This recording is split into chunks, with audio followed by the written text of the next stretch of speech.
तर ज्यांना सावंतवाडीची माहितीच नाही ते सावंतवाडीसाठी काय करणार आहे? उगाच आपला जाहीरनामा काढला, त्याच्यामध्ये लिहिलं की शिरशिंगे धरण. तुम्हाला शिरशिंगे धरण माहिती तरी आहे का? शिरशिंगे धरणाचं काम बंद पडलेलं होतं. मी कॅबिनेटमध्ये भांडलो आणि 640 कोटी रुपयाचा निधी मंजूर करून घेतला नुसता शिरशिंगे एका धरणासाठी. यांना काहीही माहिती नसतं. केवळ आज त्यांचा एकमेव उद्देश आहे की सावंतवाडीवर राज्य करायचं. कोण राज्य करणार? ज्यांचं लँड माफिया, म्हणजे तुम्हाला माहिती आहे की लोकांच्या जमिनी बळकवणारी जी लोक असतात, असली लोक आज पैशाचा वर्षाव करतायत सावंतवाडी शहरावर. का करतायत? त्यांना या शहरावर राज्य करायचं आहे आणि म्हणून बॅकडोर एंट्री घ्यायची. नगराध्यक्षाचा उमेदवार केला, त्याला धड 2 शब्द मराठी सुद्धा बोलता येत नाही. बोलतं कोण?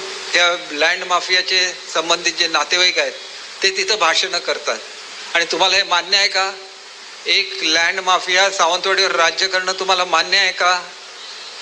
जरा जोरात बोला नाही म्हणून. एक असा आवाज आला पाहिजे की तुम्ही आता कमीत कमी 1,500 लोक इथं आहात. प्रत्येकाने ठरवलं आम्ही 4-4 लोकांची मतं मिळवणार, तरी तुम्ही नगराध्यक्षांना निवडून आणू शकता की नाही? आणि म्हणून बोलायला शिका, घाबरायचं नाही आपण. माझ्या विरुद्ध सुद्धा पाण्यासारखा पैसा खर्च केला.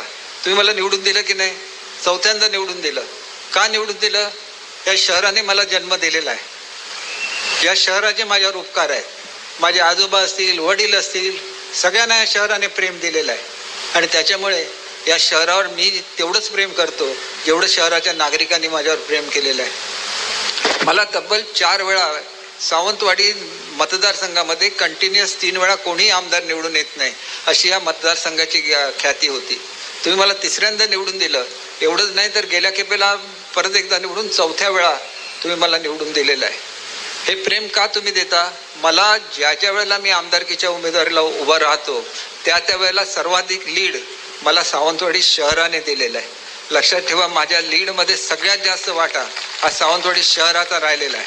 आणि म्हणून या शहराला मी माझं घर समजतो आणि कुठल्याही परिस्थितीमध्ये माफियाच्या हातामध्ये हे शहर जाणार नाही हे मी तुम्हाला सांगतो. कारण सावंतवाडीची संस्कृती आहे. ही संस्कृती बापूसाहेब महाराजांनी आपल्याला शिकवली, ज्यांना राम राजा म्हटलेलं होतं. परंतु आज परिस्थिती काय आहे? आज समोरचा तलाव आहे तो सुद्धा आपला आहे म्हणून केस घातलेली आहे. वस्तुस्थिती आहे ना. मग तुम्ही त्या ठिकाणी नगराध्यक्ष होता त्यावेळेला तुम्ही चांगले वकील दिले. कोणाच्या विरुद्ध दिले? राजघराण्याच्या विरुद्ध दिले. राजघराणं असं कधी नव्हतं. त्यांनी कधी पब्लिक प्रॉपर्टीवर कधी आपला अधिकार सांगितला नव्हता. आज हॉस्पिटल आमचं, तलाव आमचा, रेस्ट हाऊस आमचं, हे काय चाललेलं आहे? मनाचा मोठेपणा दाखवा, बापूसाहेब महाराजांचा वारसा जपा आणि मग तुम्ही काय राजघराणा म्हणून मतं मागावी? आम्हाला सुद्धा इतिहास दिलेला आहे, परंपरा दिलेली आहे. माझ्या आजोबांना त्यावेळेच्या राजाने नगरशेठ म्हणून किताब दिलेला आहे. का दिला?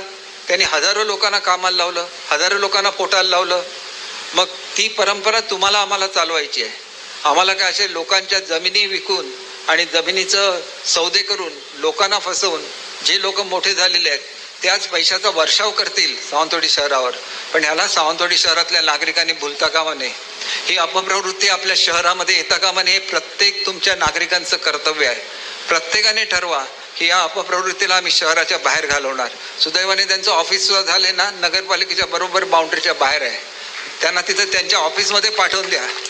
नकोच असली संस्कृती आम्हाला शांतता पाहिजे. एक काळ असा होता की ह्या गांधी चौकामध्ये फायरिंग झालेलं होतं, पोलिसांनी फायरिंग केलेलं होतं.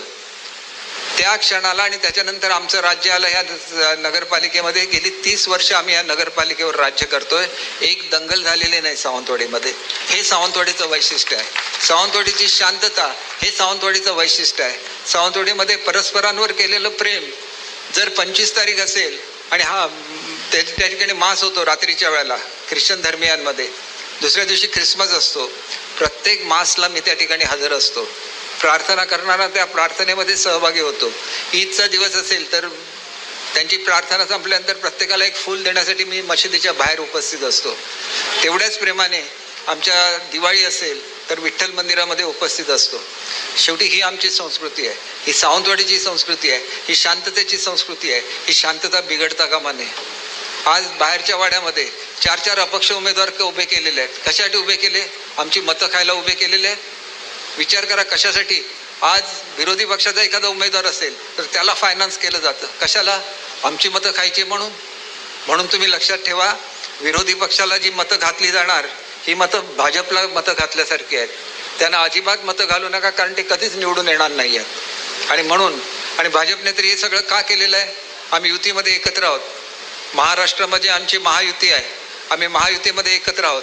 इथं सुद्धा आम्ही महायुती करू शकलो असतो, पण त्यांनी मुद्दाम केलेले नाही, कारण त्यांना राजकीयदृष्ट्या कटकारस्थान करायचं आहे. राणेसाहेब आपले खासदार आहेत. त्यांनी सांगितलेलं होतं की युती करूनच निवडणुका लढवायच्या आहेत. ऐकलं का त्यांचं कोणी? एवढा मोठा नेता जो अगदी महाराष्ट्रामध्ये विपरीत परिस्थिती असताना खासदारकीला निवडून आलाय. कसे आले? तर रत्नागिरी जिल्ह्यामधलं 1 लाखाचं डेफिसिट होतं. ते 1 लाखाचं डेफिसिट सिंधुदुर्ग जिल्ह्याने भरून काढलं. 1,40,000 मतं दिली जादा, आणि त्याच्यामुळे 40,000 मतांनी ते निवडून आले. मग एवढं प्रेम ज्या राणेसाहेबांवर आम्ही दिलेलं आहे. अनेक वेळा माझा सुद्धा संघर्ष झालाय ना राणेसाहेबांच्या बरोबर, मी कुठे नाही म्हणून सांगतो.